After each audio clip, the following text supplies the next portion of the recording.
right, welcome to episode 138 of the Canadian Prepper Podcast. We're recording November 21st, 2021. My name is Eric. I'm host of the show, based in Southern Ontario. I'm a hunter, target shooter, ham radio operator, and computer geek. As a first responder, I witnessed the over-reliance on emergency services during major events, and I started a small preparedness company to help people get better prepared for 72 hours, if not longer. My name is Ian. I live on Vancouver Island. I'm a student in preparedness and hobby farmer. I'm Scott, first responder splitting my time between Southern and Northern Ontario. I like learning things, and I don't accept that things will always carry on the way they have, just because that would be convenient for everyone, wouldn't it? And I'm Jeff. I'm based in Central Ontario. I'm a target shooter, ham radio operator, and general overall handyman. Hi guys, I'm Brad. I'm in Eastern Ontario. I've been in preparedness in some ways since the ice storm of '98, constantly trying to better myself as a part-time amateur prepper. All right. We have with us tonight Dr. Arthur Bradley. He's an Army veteran, a father of four, avid shooter, and a dedicated homeschooler. He holds a doctorate in electrical engineering and currently works at NASA. Having lived all across the United States, Dr. Bradley writes from personal experience about preparing for a wide variety of disasters. He's been featured in the New York Times, Toronto Sun, Men's Journal, Costco Connection, and Popular Mechanics, and Money Magazine. Dr. Bradley is a well-known expert in EMP preparedness and has developed a set of unique protective products only available at disasterprepare.com. He's a prolific author, having written 17 books, including his handbook on practical disaster preparedness and a best-selling Survivalist series. He may have written one more book in the interim since we wrote the blurb. Want to help support the show and keep the Canadian Prepper Podcast on the air? Buy some swag. We have both the Canadian Prepper Podcast t-shirt and the tactical Velcro patch at prepperpodcast.ca. All proceeds help keep the lights on and the backup generator and or wood gasifier fueled. There it is, Kyle. 2 minutes, 21 seconds. Just couldn't let it go, could you? Too easy. Come on. Yeah. If you're enjoying the show, please take a few minutes and like us on Facebook and submit a review on iTunes. Also, we want your feedback, good or bad, or if there's a topic you want us to cover, you can email us at feedback@prepperpodcast.ca. So we've got some shielded content for you in this episode. We're going to start off with some recent news articles. We're going to let you know what we've done for our preparedness since the last episode.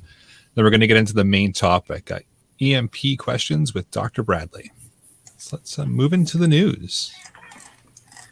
So I don't know if anybody's noticed, but there was some flooding in BC. No, really? Noticed. Yep. Seriously. Never paid attention. In case you were living under a rock, yes, we had a, I think they called it an atmospheric river. I guess they can't call it the Pineapple Express anymore because that's probably offensive to pineapples or something. Typical winter storm, but it's a little heavier than usual. I think we ended up getting over a foot in a day of rain. And then we also had, obviously, pretty much continuous rain for about a month before that. And a couple of days of rain after that. And we actually have rain forecast tomorrow.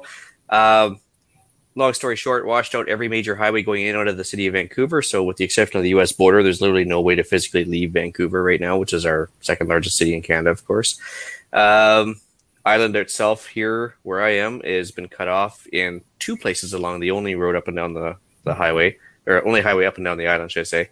So we're having problems getting a lot of supplies as well. We actually had a fuel truck get a police escort to get to the fuel stations in Victoria because people have emptied those out real fast. We've had some stores getting emptied out with Costco. Let's see here. What was going on?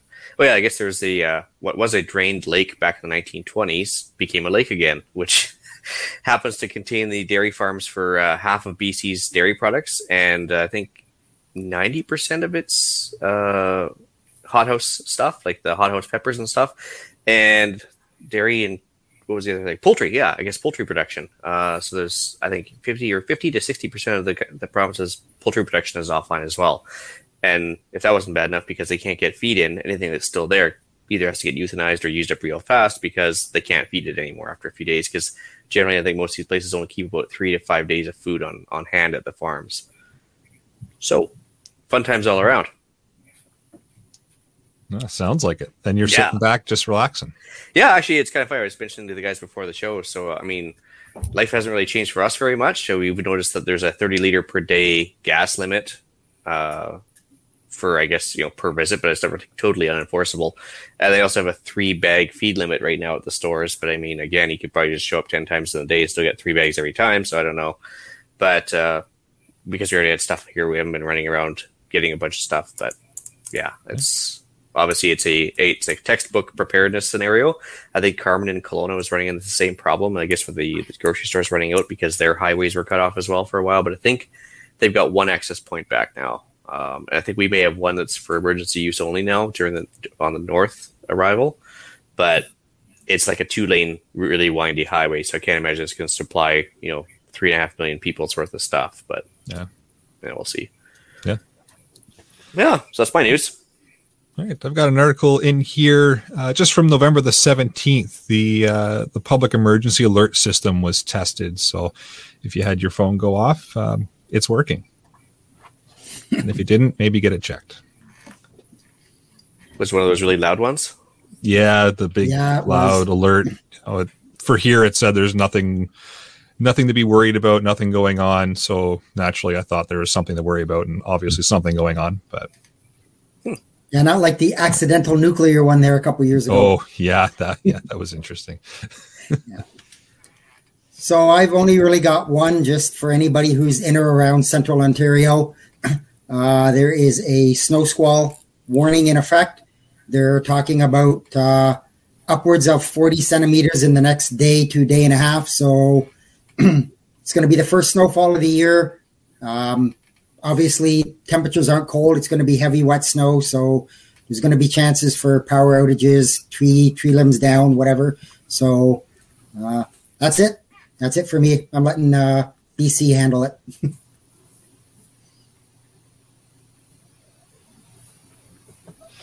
All right. So let's move on to what we've done lately for preps.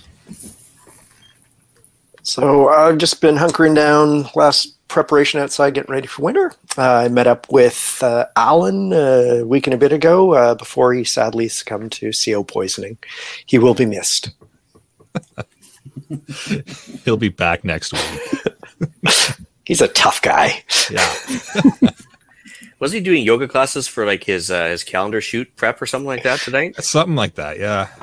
He's getting all ready for a calendar shoot. That's what I heard, yeah. Oh boy. I happily obtained 5 used generators this weekend. I'm looking them over the next week or so to see if I can't get them running.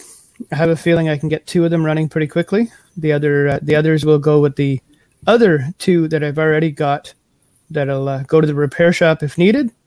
Did some gas rotation, more cleaning in my basement where I am now, getting ready to do an additional room in my basement for my son, and then work and more work.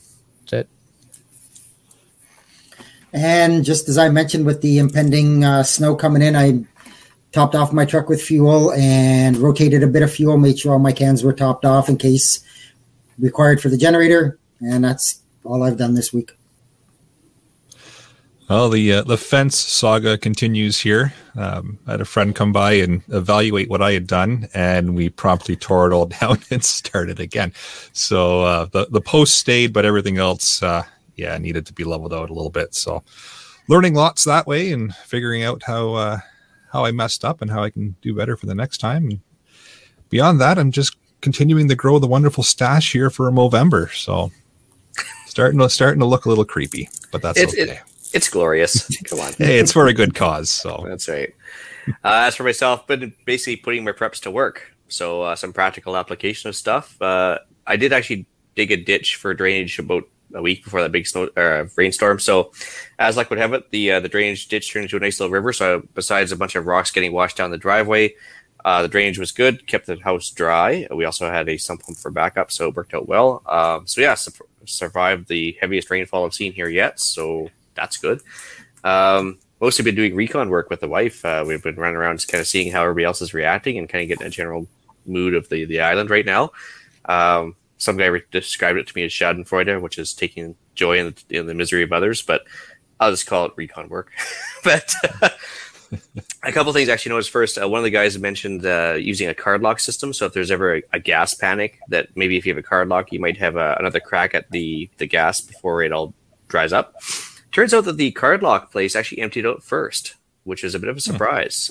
So it kind of dings a hole in one of my backup plans. But yeah. Probably everybody else had the same idea you did. Oh, yeah, there'll be lots of gas. I'll go and fill up. Well, yeah, and the card lock, of course, it's open 24 hours, unlike the regular gas stations, which also is a bad thing, I suppose, too, when you think about it. And with that 30-liter limit, I mean, every time I do go out to drop off the daughter at work or whatever, I just make sure the tanks are still topped up. So the half-tank rule has turned into like a 90% rule on the gas tank, just because at the rate we're going, we're probably going to be out of gas probably in a couple days here, at least for a short term. So I'm just making sure everything stays full. So the other thing that's really affected us here with the preps, I guess, is I've had to adjust to no EPS is delivering to the island, no Canada Post, air mail only. So if it can be flown into Vancouver, I can probably get it, but that's about it. But AliExpress is still great because it comes in from China and onto the West Coast here, which I have to mention is hampering the CGN deals a lot. But that's about the biggest thing. So as far as preps go, that can't be going over well. No, what are you going to talk about next week? I did sell something to a guy further up island, so I was able to maintain doing CGN deals. But okay. Fair enough. That's it for me. All right. Well, how about we move into the main topic then? Before we do that, though, a quick disclaimer. This is not formal engineering advice. This is entertainment and things to think about. So please use this information responsibly. Dr. Bradley's YouTube videos under the EMP Doctor have frequently been used as a reference for this podcast. So we reached out and figured we'd ask him to join us. We've discussed the topic before, but it's really nice having access to an expert. His website, the disasterpreparer.com, has all kinds of products that he's developed, and his videos show him actually testing them. With detailed results. It's pretty cool. So we're looking forward to learning about EMPs and solar storms. Welcome, Dr. Bradley. Thanks for having me on. So we'll start out with just some information on EMP and solar storm, and we'll go from there. All right, sounds good. So you want to lead the discussion of which areas we go in, or you want me to start from the beginning? Or how do you want to do it? You know what? Can you start from the beginning, and then we'll jump in as some questions arise. Sure. Yeah, I usually like to start by sort of talking about the differences between an electromagnetic pulse attack, which is an EMP, or like a solar storm, which is a collective term for a whole bunch of different solar events. So I'll start with a solar storm first because it's a little bit easier, I think, to follow for folks. And I'm not a sun expert. I work with some at NASA, but usually I seek out counsel whenever I'm unsure about things. But the gist of it is that, of course, our sun periodically likes to emit radiation as well as big coronal mass ejections, which are basically charged plasma particles that come toward the Earth, or they may head off in other directions if we're lucky. But the ones that come towards the Earth can have some, they can cause some disturbances for our planet. So solar flares, which you have heard about just recently, there was a big solar flare, typically cause things like interfering with radio communications or interference with GPS. Sometimes they can cause hazards to astronauts and people in high altitudes. But more importantly, for what I think most preppers worry about, is the things that can follow after the solar flares, which are called coronal mass ejections, or CMEs. And you hear people talk a lot about CMEs. Now, CMEs don't travel at the speed of light, unlike solar flares. So you never really know a solar flare is going to hit you until it hits you, and then you can watch it afterward because your radio broadcasts essentially come at the same speed as the flare. But you do know that CMEs are coming. They typically maybe travel at 1 million miles an hour or something like that. So they take a few days, maybe 2 to 3 days to get to Earth. So we see them coming, and basically this big plasma washes over the Earth, and it perturbates our magnetic field lines, and it can induce currents in very long conductors on the surface of the planet. And those currents that are introduced into these long conductors can cause all kinds of problems. The biggest worry from them is that they'll take down our electrical grid and perhaps even cause damage to some of the transformers that are part of the systems. And if that happens, then you can all end up with all kind of problems. We can talk about some of the cases that have happened historically. But big CMEs are a thing, a real thing. They don't happen too often. Enormous ones hit the Earth about every 150 years or so. Unfortunately, we're just past that time from the last really big CME that hit the Earth, which is something called the Carrington event. But so anyway, these big plasma clouds wash over the Earth, cause all kind of disturbances. And if you're really unlucky, they can cause damage to the power grid, which can really trickle down to all the other infrastructures in a country. So they're a big deal. We can talk about how to prepare for them and that sort of thing in a few minutes. So comparing those to EMPs, there's a lot of similarity. So an EMP, electromagnetic pulse, is something that results when you detonate a weapon high in the atmosphere. And by high, I mean from 100 to maybe 300 miles up in the atmosphere. So very, very high. When you detonate something up that high, you don't have any sound that you'd hear down on the surface, and you probably wouldn't even see it unless you knew where you were looking. But what it does do is it essentially the gamma rays emitted from the explosion, they go out and they ionize the atmospheric molecules, and that just means they strip off electrons off of the atmospheric molecules. And those electrons then circle around the magnetic field lines of the Earth, and they perturbate the magnetic field, very similar to kind of what a CME might do. And they have similar effects. They can introduce currents into very long conductors, which can, again, affect the power grid. But it also has a very fast transient component to it that can couple electromagnetic energy into very small electronics, even things as small as your cell phone, your vehicles, things like that, unlike a CME, which does not do that.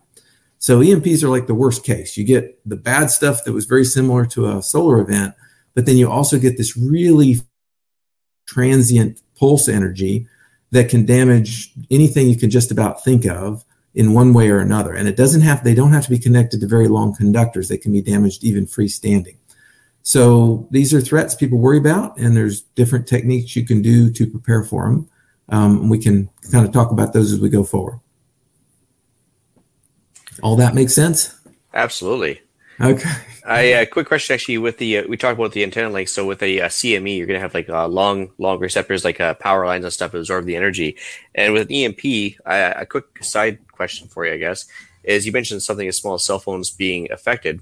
That's despite the short antenna length as well. Is that also because of the sensitivity of the electronics, or is just even with the short antenna length, they're still going to get affected? Yeah, no, it's a very good question. You don't need for an EMP, you really don't need conductors more than just a couple of inches, maybe, to pick up the energy fairly efficiently. And so cell phones fall into that range.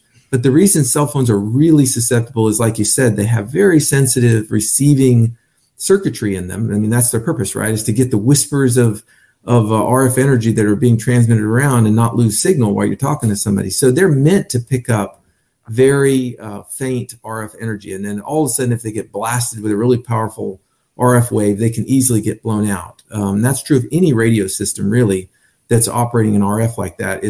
Since they're so tuned into RF energy, receiving it, they can receive the EMP energy very well, typically, and they can be damaged quite easily. So cell phones and two-way radios, ham radios, things like that are all pretty susceptible when it comes to an EMP. And even something as small as an LED, like so for small flashlights or anything that's just even that small as well. Well, it's possible if the LED was connected into a circuit that had several inches of wire to it, it's possible that it could be damaged. If it was just freestanding, like you took a bunch of LEDs and scattered them out on the table, I don't think there's any way they would be damaged. So it has to have some form of closed loop circuit around it to be damaged. Okay, excellent. Thank you. That's one of those things that bug me for at what point the antenna length becomes kind of irrelevant. But anyway. Yeah. Awesome. Well, you guys carry on with your questions first. I got someone later on here. So, Dr. Bradley, in your book, EMP Attacks and Solar Storms, or Disaster Preparedness for EMP Attacks and Solar Storms, you also discuss building Faraday boxes. That's obviously something of interest to the prepper community. What is your advice for building an effective Faraday box? Yeah, so there's a lot of misinformation about Faraday cages, so hopefully I can dispel a little bit of it. I'm going to start with the very basics. So any Faraday box or Faraday cage is just a conductive enclosure. The shape of it doesn't really matter. All that matters is that it's sealed up tight You know, a perfect Faraday cage is an unbroken box of some sort, or an unbroken sphere that's made of metal. It does not have to be grounded. There's a lot of misinformation about that. And there are lots of good reasons to ground things, electrical reasons. Lightning, you know, where you can shunt away lightning, or for shock protection. There's a lot of good reasons to ground things. But when you come to small Faraday cages, like we're talking about here, and you're trying to protect from very high frequency RF energy that's something called in the far field, meaning it's from a long ways away with respect to its wavelength, it doesn't really matter if it's grounded or not, because it's just acting as a shielding barrier, and it will act that way whether it's grounded or not. So the good news is, if you cage, you don't have to drive down a big grounding rod and attach it to it. I do a video where I show it doesn't really make any difference at all whether they're grounded. So what you do want to pay attention to are the holes in the seams, as you'd imagine. So a lot of people build ad hoc Faraday cages out of galvanized garbage cans, metal garbage cans, and they're great. They work very well. You have a big metal can lid that you can take off, and you stuff your stuff down in there. A lot of people will line the inside of any Faraday cage with something non-conductive because they might be worried about the antennas or something touching the interior of the can. So that's a good, if what you're putting in has exposed metal, to go ahead and line it with cardboard or something. And then when you seal it up, you want to make sure that, especially around the door or the lid, that seam is really well sealed up. So a cheap way of doing it is to get one of those big garbage cans, put the lid on, then just take a big strip of like aluminum duct tape and put around the seam where the lid meets the can. And that works great. You can get 80 dB, 70, 80 dB easy out of a garbage can doing that.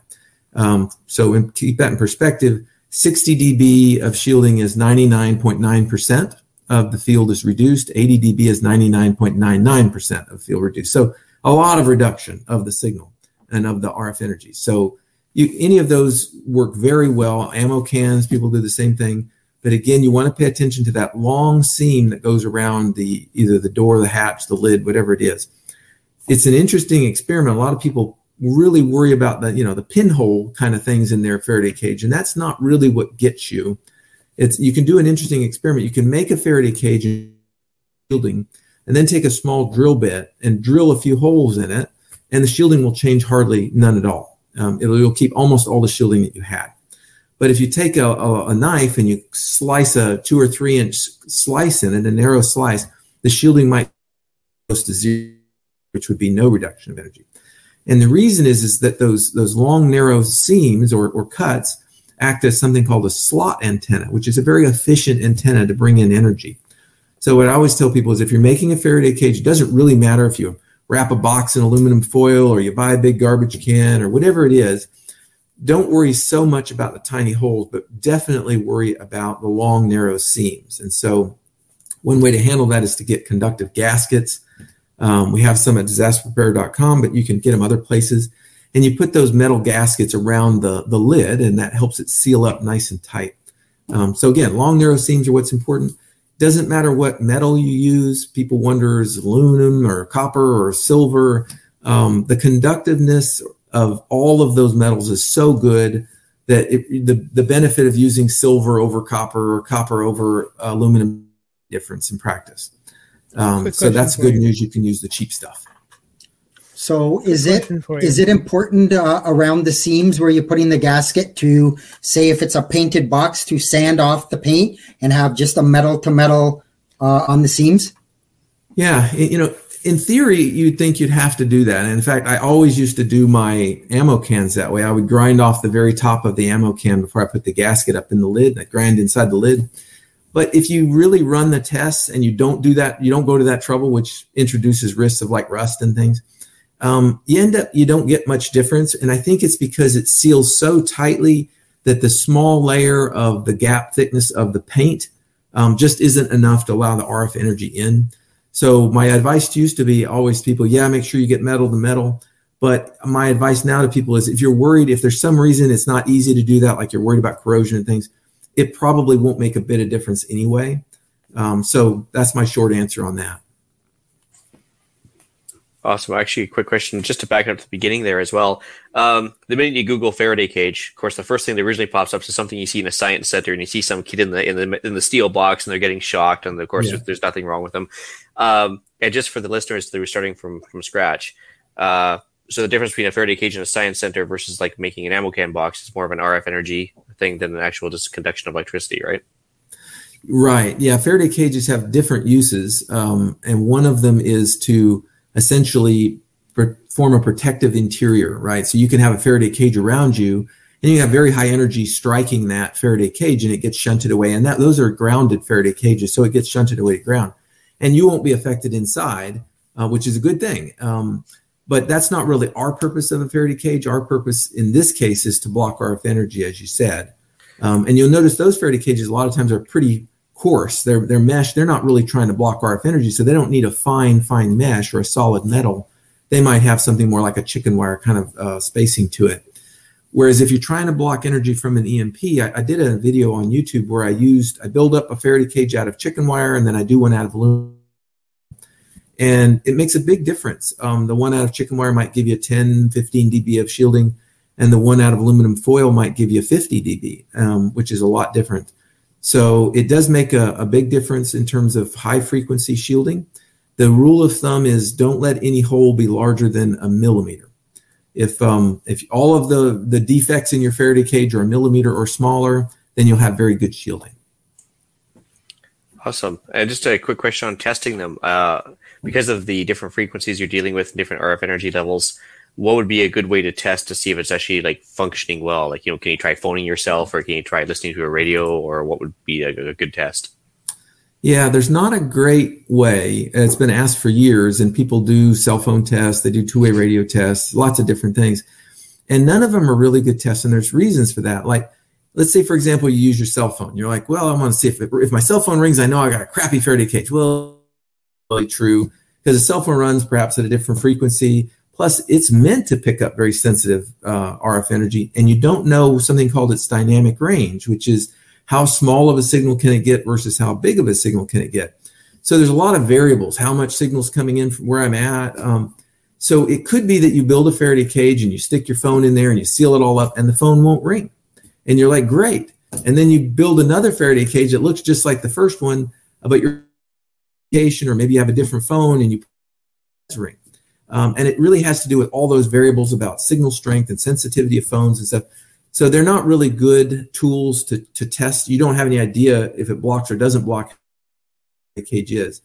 And same goes for radios and other two-way radios are notoriously difficult to block. So I don't recommend that you try and block those with a Faraday cage. You'll only disappoint yourself because they might take 100 or 120 dB to block. Which is very difficult. Now, if you build a Faraday cage and you put in a two-way radio and you can't talk to it from right outside, you've got a fantastic Faraday cage. That's about the only thing you'd know for sure. But most of them will not block a two-way radio signal. So how do you do it? Well, the only way I knew, I couldn't come up with a good way with a standard product. And so I designed a Faraday cage tester. And it's not cheap. It's, I don't know, a couple $100 or so, because it requires some components. And basically what you do is you use two-way radios, one inside of a shielded box, a very, very well shielded box. And inside that box is a button box attenuator, meaning a little RF dialable attenuator. You can change how much reducing the signal you put in. And then you put that inside the Faraday cage, and outside of the Faraday cage, you have another two-way radio with the antenna removed and a little stub antenna. So it's all kind of perfectly done. And then you can test by changing the values on that button box. You can figure out what is the shielding of my Faraday cage? And those are sold as a kit at disasterprepared.com. And it's the only way I know how. And you have to have patience and you have to be willing to take your time to use those kits carefully to really figure it out. But they do work. I did a number of videos on YouTube showing you how you put them together, how you use them. And I don't know of another way for a person without test equipment to check their Faraday cages. And I had a number of people when I first offered those. I don't know, we sold a couple hundred to people, and lots of people wrote me and said, I can't believe how bad my Faraday cage was. And they made subtle little changes, and we talked through email, and they made some subtle little changes to it and managed to get the shielding up significantly, maybe 20, 30 dB higher than it was when they had first tested it. So for those people, at least, it was a very worthwhile product because it helped them take their qualitative, it's a good cage, to a quantitative, it's a good cage. So that's the only way I know, unless you have, like I have RF test equipment at work, so I can use, antennas and amplifiers and things to test Faraday cages. But for low cost, that's the only way I know. Well, having watched those videos where you're describing that process, it's lovely and elegant, and you're taking your $multi-thousand worth of test equipment and mimicking the results in something really simple. I was looking at it and thinking, oh, I've got two-way radios. Why do I not just need the attenuator? But all the work you've done to calibrate it so that it's exactly 2 feet from your test.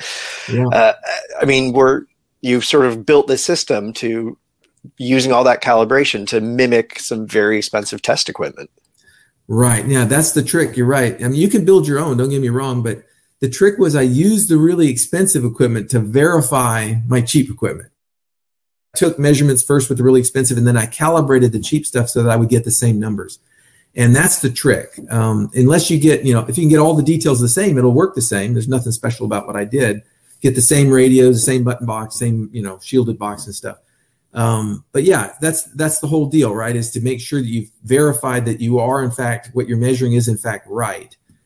So it took some time and some ingenuity to get it right. And I do tell people, if you buy one of those kits, you just go into it with some patience. I mean, it's like working on your car or something. Take your time and get some patience, because you're going to get frustrated with, why isn't it giving me what I think it should? Take your time, work through it. If you have questions, of course, you can write me and I can give you some thoughts on it. But it's an interesting experiment to really verify your Faraday cage. It's been a question in the live chat here, just in regards to will unplugged solar panels survive an EMP without a Faraday cage? Yeah, that question is asked a lot, and for good reason. So the short answer is, if the solar panels are freestanding, meaning they don't have any wires attached, then it's very likely they would survive an EMP. Now, a CME is not going to bother solar, because unless they're connected to very, very long conductors, they won't pick up enough energy. An EMP would and has damaged solar panels if they're connected to long.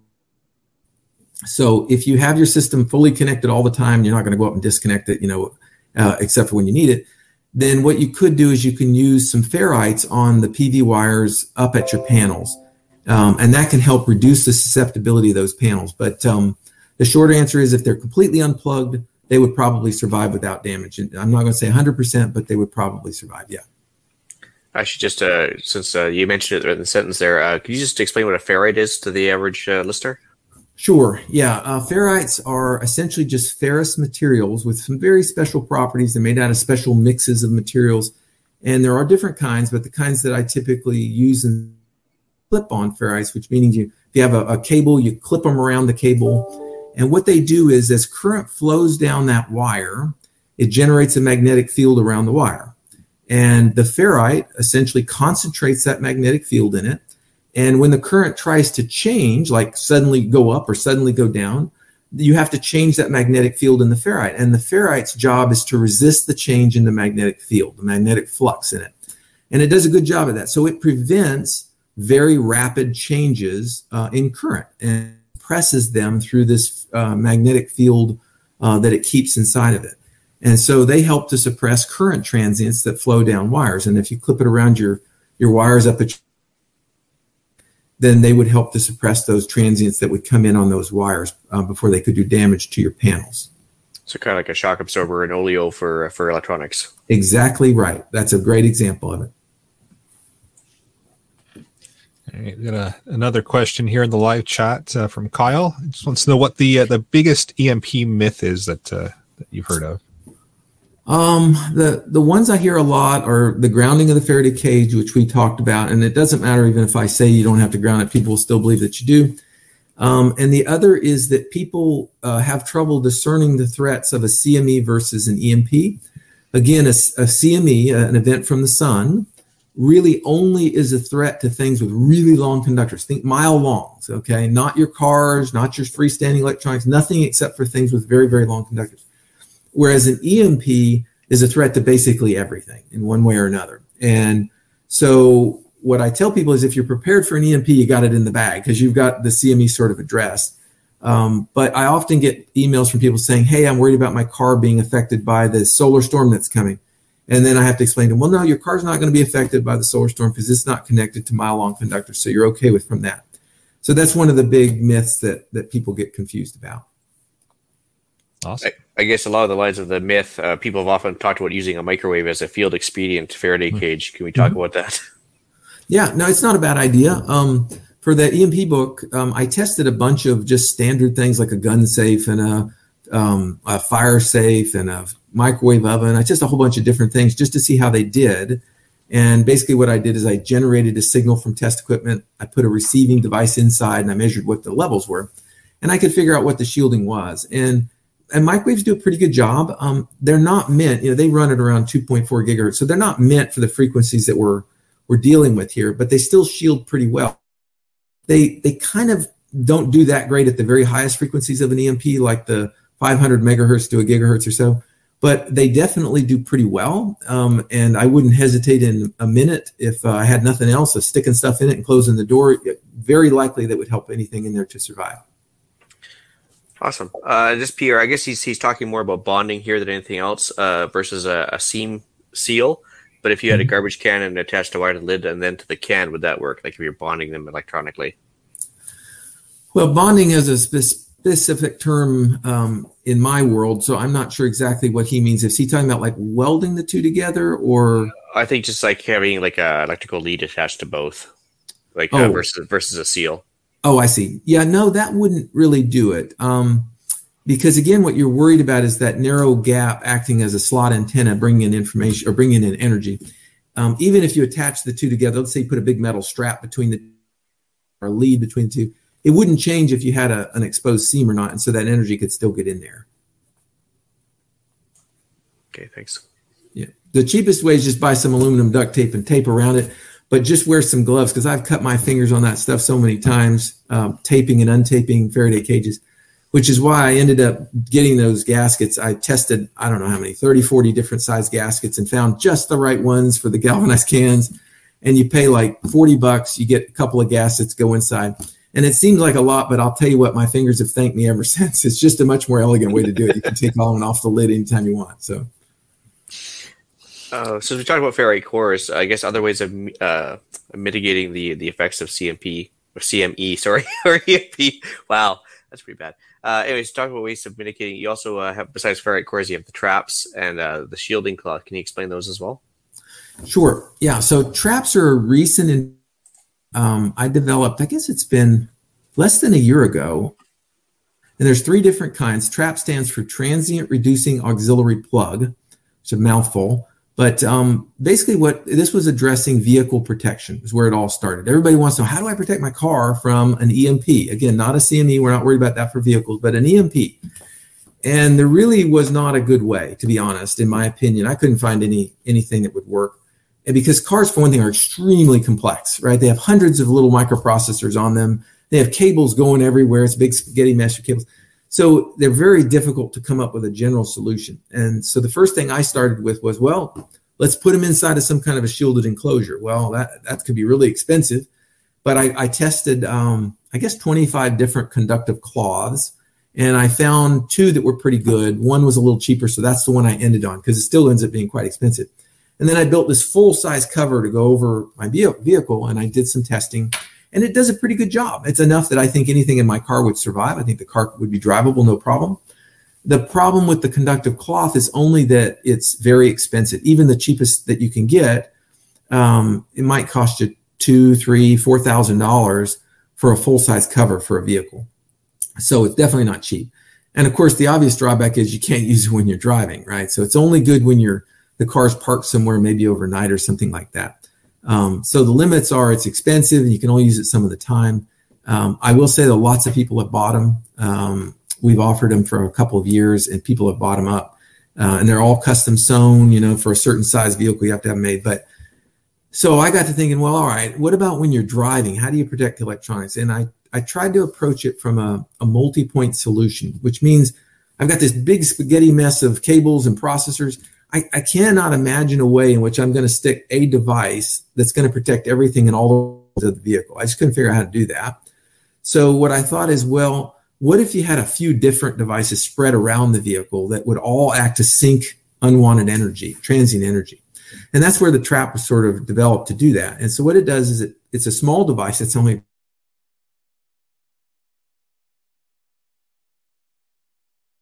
and you think, well, how could a small device absorb an EMP? Well, you have to remember these devices are only trying to shunt away the E1, really the E1 and a little bit of the E2 energy of an EMP, meaning the very, very brief time pulse energy. And if you do all the calculations, you find that there's not actually that much energy. It's the fact that it's compressed into nanoseconds is why it does so much damage.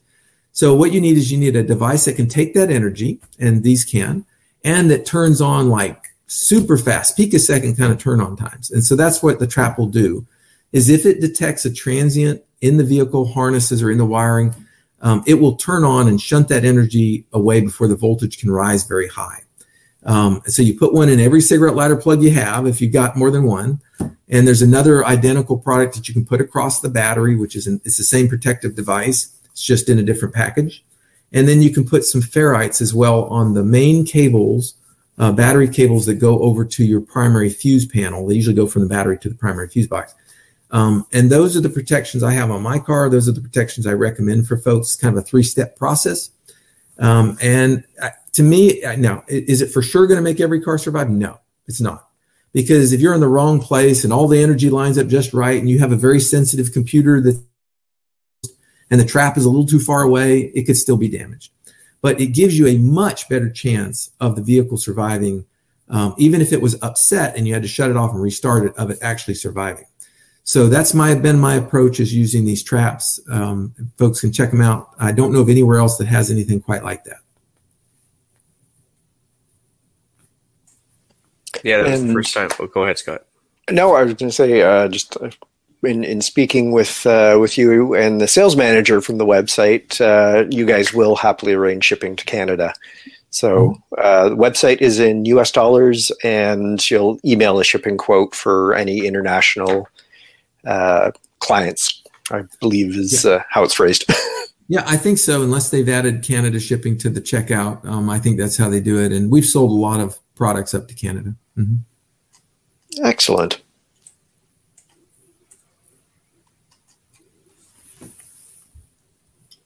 Somebody else has some questions as well?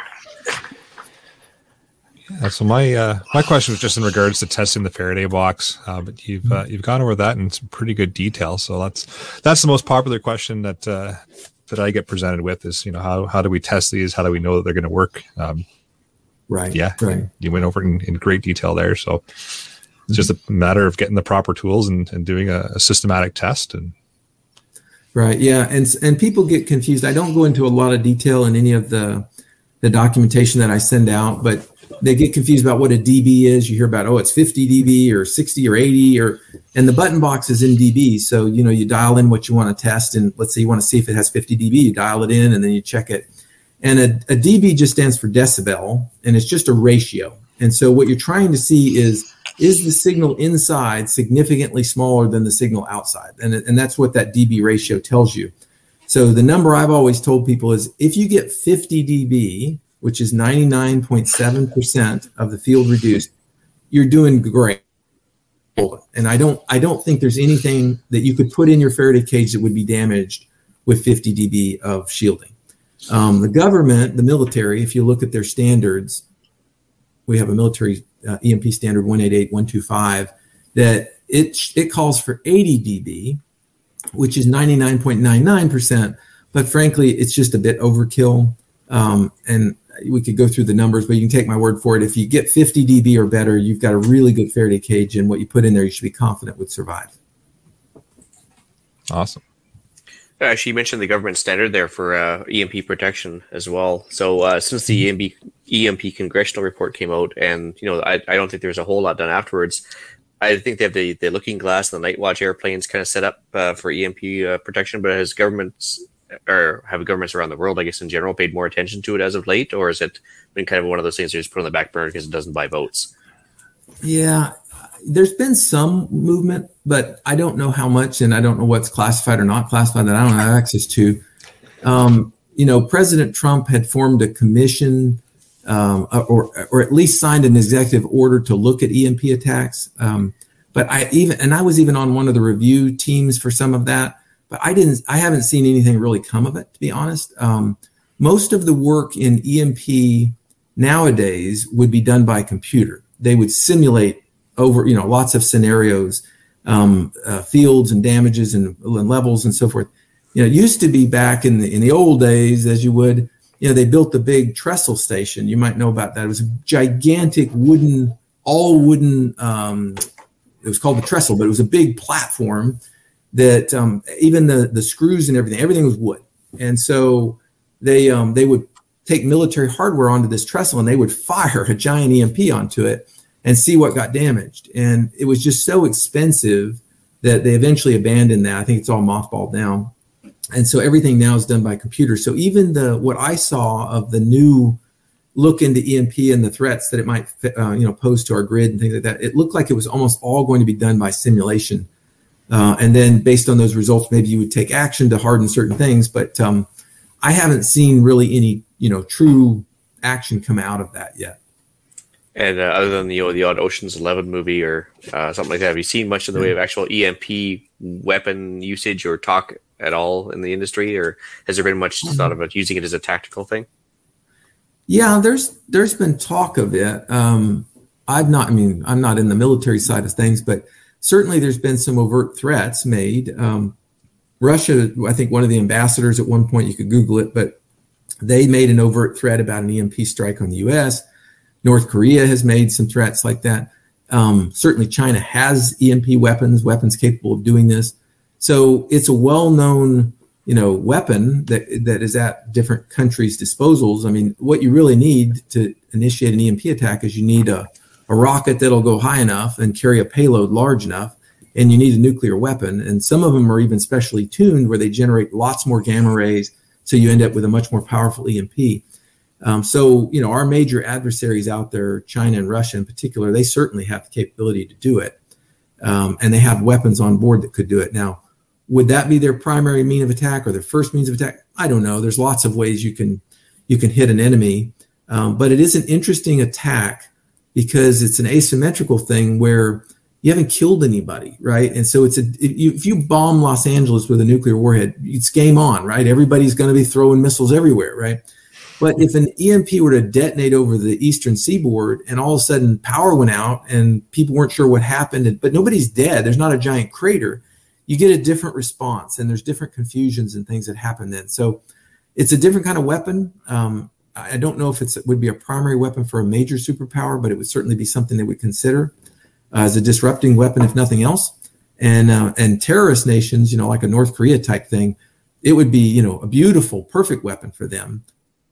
They could do it in a way where they denied, that they ever did it. They could cause tremendous hardship on another country for fairly low cost, So it's a very asymmetric weapon. I think it's a real threat that people have to pay attention to.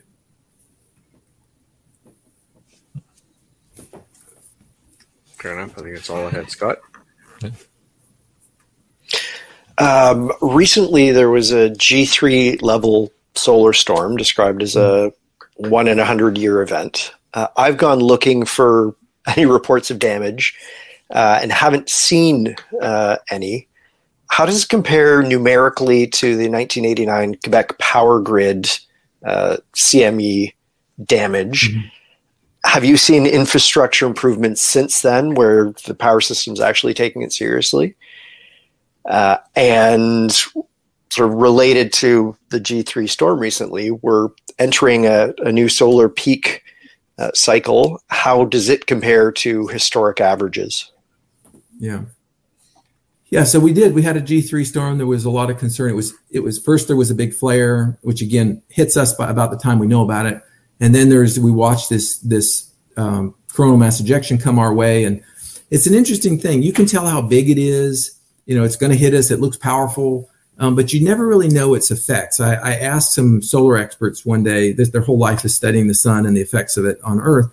And they said it's an interesting thing that even when you know the size of the CME that's coming your way and everything, that it's very, very difficult to predict what it's going to do. And oftentimes they don't know until minutes before it's happening. And so that's an interesting thing because I always thought, well, why don't they just bring down everything into a safe state, if they know it's coming? but they really don't know its effects. And the other point interesting is that even if the grid were brought down, it might not make any difference. The energy couples into the conductors all the same. You could still blow out things even if the grid wasn't powered. So, but as for your question, the G3 storm, yeah, as far as I could tell, didn't really cause any major damage anywhere that I could see either.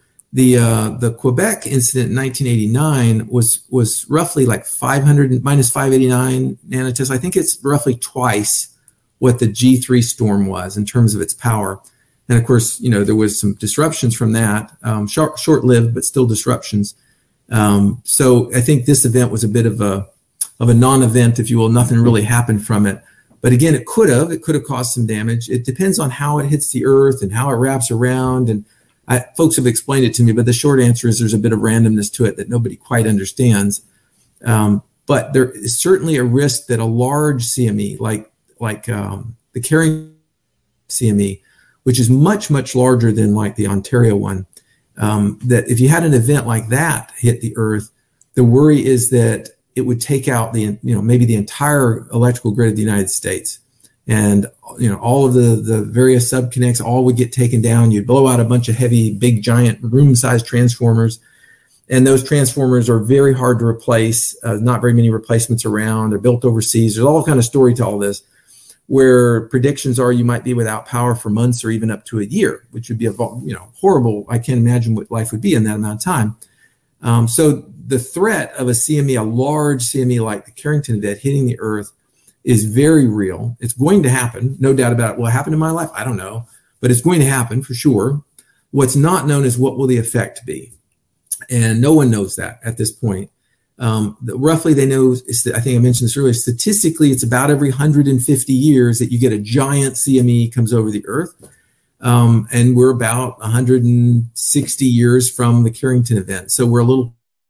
So could happen tomorrow. We could see an eruption tomorrow that's coming our way, or it might not happen for another 50 years. But it is a certainty. It's not like an EMP where someone has to do something. It's going to happen. It's just a question of what effect it's going to have on us and when it happens. You ask about the solar cycle. So you guys know, I'm sure, but maybe some of your listeners don't. The sun is on an 11-year cycle, roughly 11 years. It changes each time, where every 11 years it switches its poles. So north and south switch positions, and which is an odd thing in its own right, but that happens. And you can end up with these solar maximums and solar minimums. And people think, well, during solar max, as we're accumulating and we're starting to switch, maybe we get more types, and when we're going to minimums, we get other types of events. But I looked into all that, and I'm not convinced.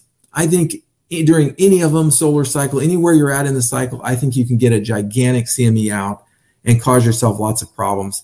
So people who worry about, oh, we're at the minimum and then we're going to get all kind of this kind of activity, or we're at a maximum, we're going to get this kind of activity, I don't think it matters so much. I think it could happen anytime.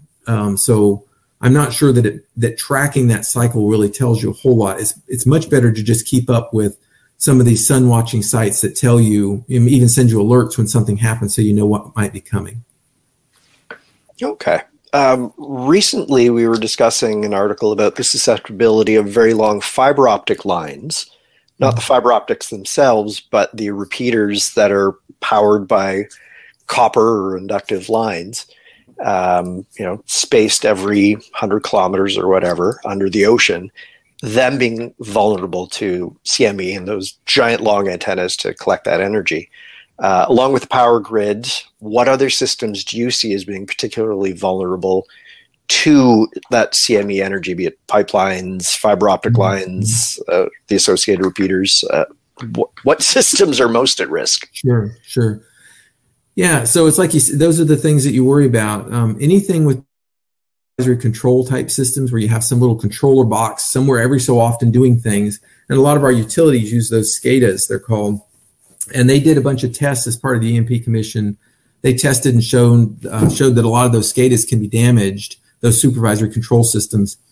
And so, yeah, any of those that have really long conductors, and then you have solid state electronics making decisions and switching things on and off, those are possible to get damaged. And that's what's going to take a lot of infrastructure type things, either from a CME or from an EMP, because both of those cases could couple energy into those.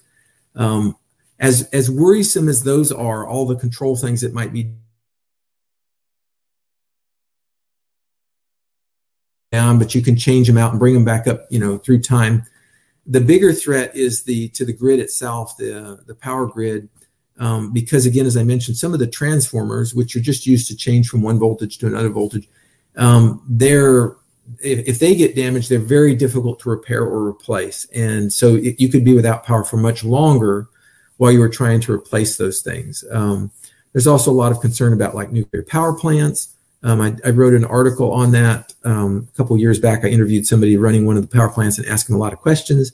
Ends up they're pretty safe. They have a lot of safeguards, as you'd expect, about 4 levels, where, if they lose power, there's immediate dead man, stops the fusion in the core, and there's all of these protections that they have. So I think they're probably okay in the short run if you had an EMP or a big CME, but it would be the long run. You have to keep those their rods, essentially their rods that go inside of those reactors. You have to keep them cool for years after they come out, for years and years. They're very hot and very radioactive, and so they put them in these giant pools of water, and especially controlled water. And if it gets too hot, it boils off the water and then it explodes, which is what happened at Fukushima.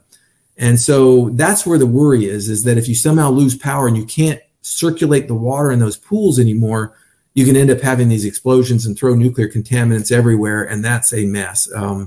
So there is some risk, I think, with nuclear plants. But again, I don't want to throw any panic because there are a number of safeguards, and I think we would likely figure out a way to keep them safe, even in the event of a long-term blackout. It just would be challenging. Okay. Speaking of long-term EMP type blackouts, in your book you mentioned 1 Second After, which we did a book club review here for a lot of our listeners. You also mentioned Lights Out. Both are fictional stories describing sort of the life of survivors after an EMP event.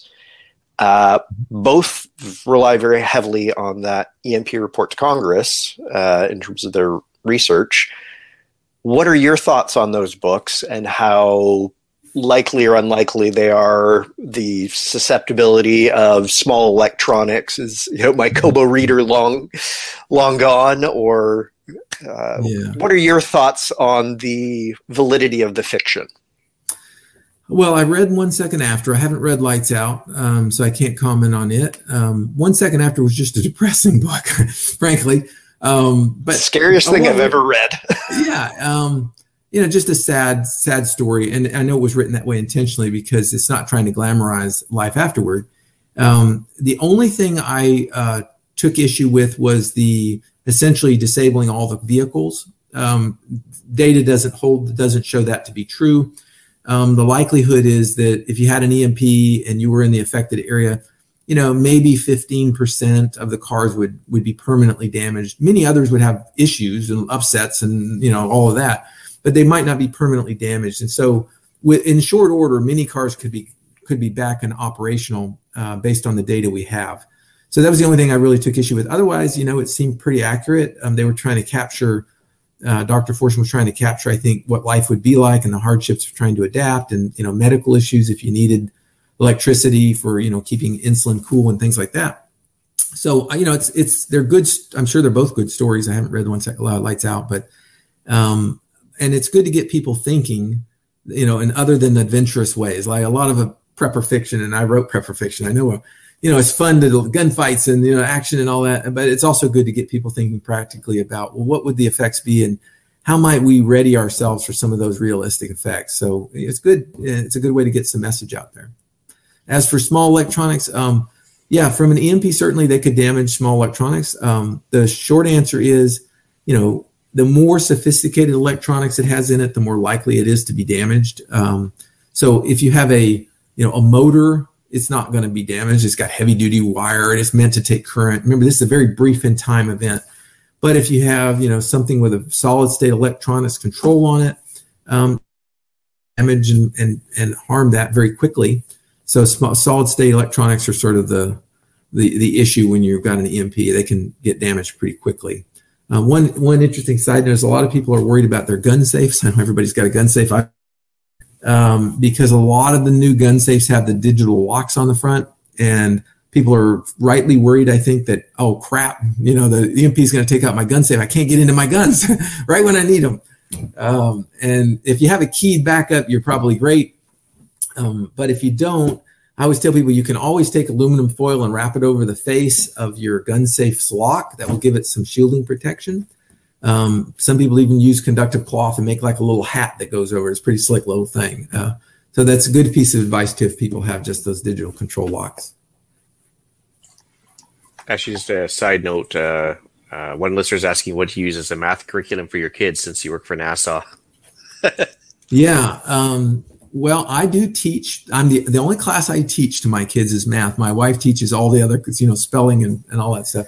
But I'm pretty solid on math. And so we went through a number of different things from Abeka to Sunlight, and they all have their advantages. And what we do is we typically use either Abeka or Sunlight up until grade 5. And then we switch over to conventional books by like Glencoe or McGraw-Hill. And I teach from those standard textbooks, just like I would, you know, if I was a teacher in a school. We only do that because the quality of those products at those later grades is just so much better than the quality of homeschool materials. You know, you just have lots and lots of better quality products with pictures and graphs and other things. So that's the way we teach it. Excellent. Just to answer Susan's question as well, when I homeschooled my kids, for some of the stuff, if we had an online requirement, we used something called IXL or IXL math. And then also for outside the house stuff, we'd have a Kumon, the Kumon after school math and reading program. Worked out well for both of our kids. So that's what she's after that. Okay. We've got another question in here from Denny. Just asking about what about like an all-electric car? Is that something we should be worrying about, or what are your thoughts on that? Yeah, it's a good question. I get asked that routinely, and how to protect it, right? Because we're all kind of moving that direction. Before long, I think that'll be the bulk of cars sold. And the short answer is I don't know fully. You certainly can use the same protections that we already offer, which is the traps and the ferrites on your car, and it will offer some protection. But there's the big question about, well, what about that big rechargeable high voltage battery bank? Don't put a trap across that and just get burned up right away.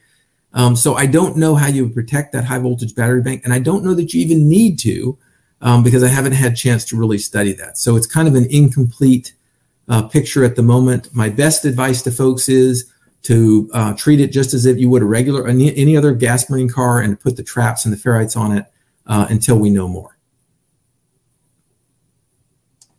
Okay, good to know. So I've got a couple quick ones here. You did, one of my questions was your thoughts on vehicles surviving an EMP, and you say about 15% probably won't. I mean, there's all kinds of, as you say, different numbers out there. Everybody's got a different idea. I'm hearing anywhere from 75% won't survive to 15%. What are your thoughts on that? Yeah, it's a hard thing to know definitively, and don't take my 15% as gospel for sure. It could be 10%, it could be 5%, it could be 20%. But the EMP Commission did some tests on vehicles, I think 50 some odd vehicles, and what they showed is that vehicles were pretty robust to electromagnetic energy. And you'd expect that, right? Because we have lightning strikes, hit, the tree near my house. My car doesn't all of a sudden, get damaged. It might have a weird flashing light for a moment, but they're meant to take very powerful electromagnetic energy nearby them. Same way if you drive by the, broadcasting tower for a powerful radio station, your car doesn't all of a sudden just crap out. So they're meant to take energy like that without really dying. But with that said, they were able to upset the electronics in some of the cars. And so it's certainly possible. They also, their tests were, many people criticized the vehicle tests that the commission did because their guidance was to not damage the vehicles. They didn't want to have 50 cars that are all destroyed and then have to pay to repair them. So my understanding is that they would turn up the field levels until they got a disruption in the vehicle, and then they would essentially call it, we don't go any higher, we don't want to blow the vehicle out. And so they showed there was some susceptibility, but they didn't take it to the point of failure on some of them. So it's a little unclear still. But I think, whatever number you want to believe you can, but it would not be a scenario by which all the vehicles suddenly died, or the vast number of vehicles suddenly died. If a vehicle is operational, like you're driving it at the time, it's probably slightly more susceptible than if it's sitting idle, just because you have to build up the energy in the vehicle. But I will tell you this, it's a very serious picture either way, because if you can imagine being on an interstate and all of a sudden, let's say 1 out of every 4 cars suddenly stalled out, some of them are permanently damaged, some are just shut off, there would be massive catastrophes on the roadways of all sorts. And if that happened all over the country, there's no way to evacuate, pull those vehicles out. It would just be a giant log jam of vehicles and accidents of all sorts.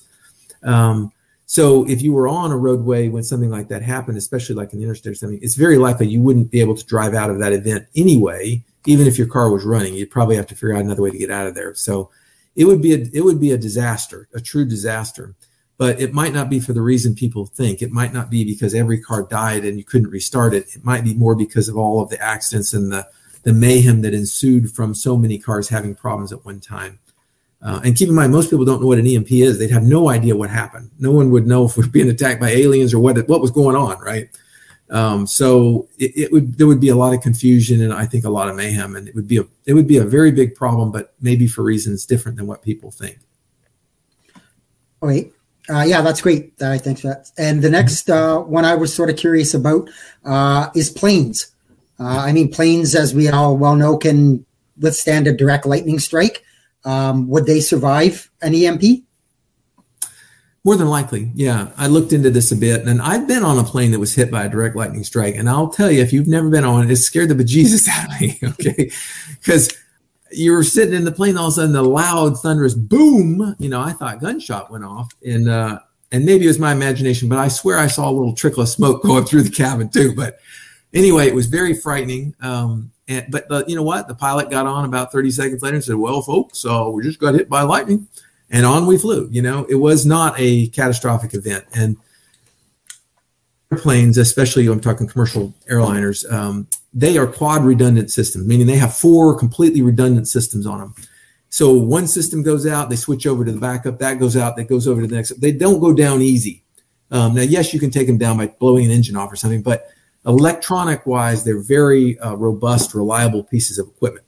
So I don't think an EMP would take down many, I'm not going to say any, but I don't think it would take down many large commercial airlines. Possible? Yeah, it's possible. I just don't think it would happen much. The bigger issue might be that it might take out some of the facilities on the ground, which would then make landing all that much more tricky.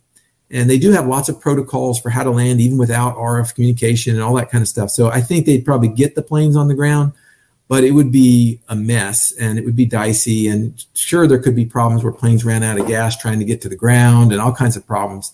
But I don't think it where an EMP fires and all of a sudden, 500 planes go and crash. I don't know about little planes, those small planes. I just don't know how redundant they are compared to the modern airlines. I doubt they're as well shielded and as redundant, and so they might have more problems than some of the bigger planes. I think with the small planes, though, at least they have a magneto-driven system. They don't require electronics to actually fire the spark plugs, so they might have a little bit of redundancy there. Yeah. But anyway. Anybody else have any questions? I do. I had a question about batteries inside a Faraday box. If I wanted to protect a battery inside the Faraday box, I know there's a diode you can use. It's like a switch, and this is the first I've ever heard of tonight, this ferrites. Would that work to protect a battery like a Life PO4 battery, like the iron phosphate or iron lithium phosphate, whatever they are? Would that protect one? I don't know that it would. So the risk to batteries is, if you just have normal alkaline chemical type batteries, they're not a risk of being damaged by or CME, either one, unless they're inside of a piece of electronics, right? So, but if they're just sitting on the table, they're not going to be damaged. You don't have to put them in a Faraday cage or anything like that. But some batteries have these built-in charge control or battery monitoring systems in them. And those circuits are fairly sophisticated solid-state circuits that could be damaged. So you think about, well, if it's inherent to the battery module itself, how would you protect it? And really the only way I can think you could protect it is to essentially put it inside of a Faraday cage, which, and that would protect it from any kind of fields outside.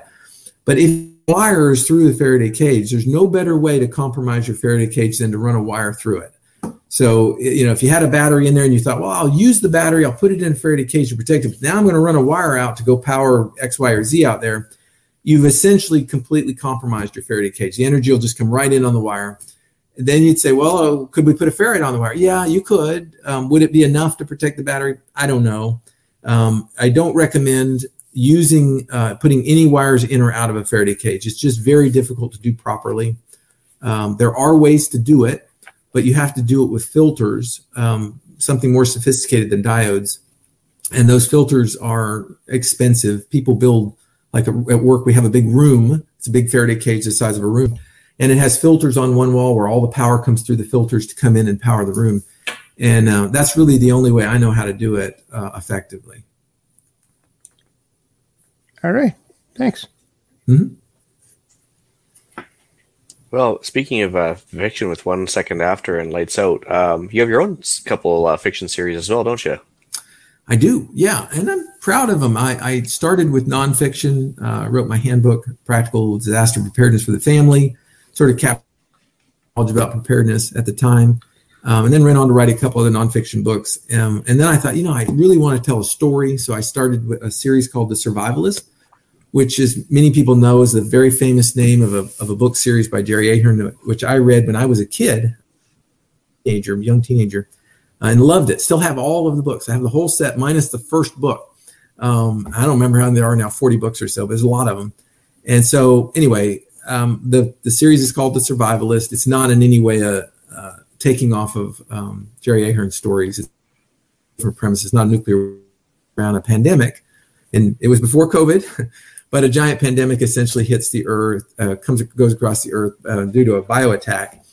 And a lot of people are killed off. And the story is really an adventure story about a U.S. Marshal and his dog as they kind of wander what's left of the U.S., kind of fixing things and righting wrongs. It's kind of a two-sided story. You have him and his dog doing their thing. And you have his father, who's an ex-con. He escapes from prison.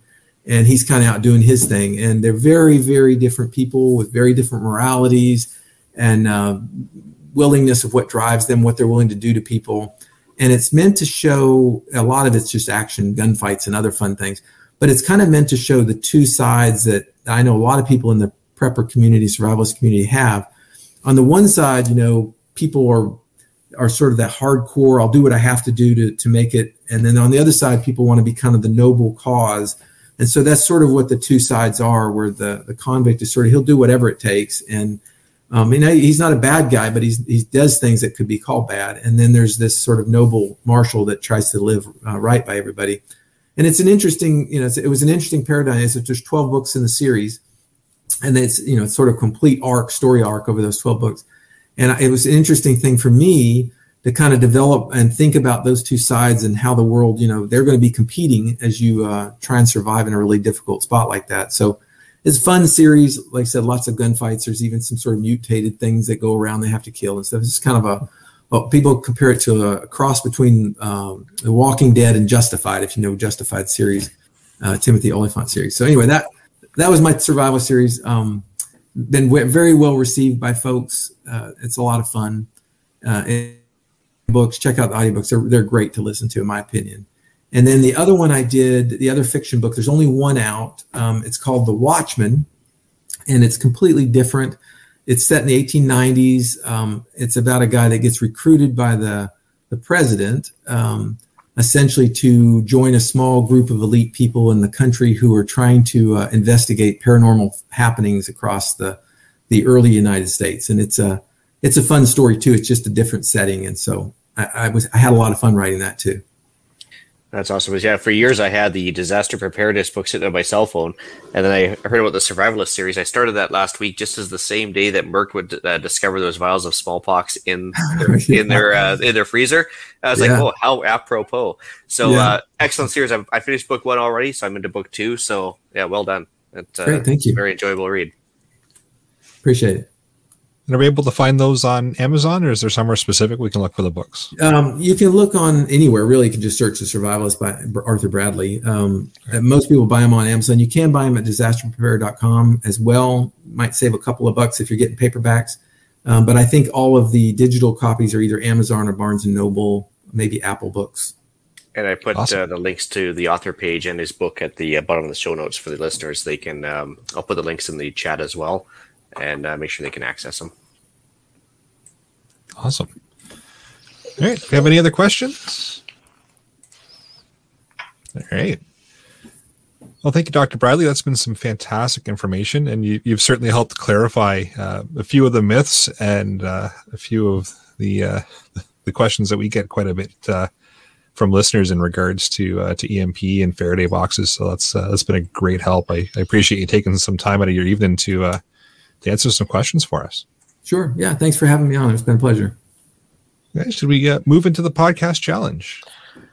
So next week's topic, what are you going to pack in your Faraday box? This week's challenge, plan what you're going to pack and share it with a group. Please let us know via either feedback@prepperpodcast.ca or in the Discord group. I'm planning on packing all the things Dr. Bradley suggests and stealing credit for it. Please share your ideas to help us all feel a little more prepared. All right, and some upcoming events. So what's yours, Eric? You'd think I'd read the show notes. So December 4th and 5th, we've got map reading and land nav course by Ragnarok Tactical. It's going to be held in Mississauga, Ontario.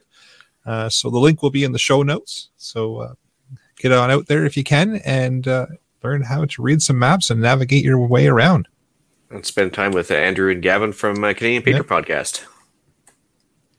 So, deal of the week, I've got a deal on, as luck would have it, ammo cans, both poly and steel. So Princess Auto has a sale on both of those currently right now. With the plastic ones, you can use for your solar battery power banks type of thing if you want to play with those. Metal ones if you want to do some EMP shielding. So check out the links. All right, let's move into some shout-outs. So again, just another quick shout-out to Dr. Bradley for coming out and sharing all of your knowledge with us. We do appreciate it.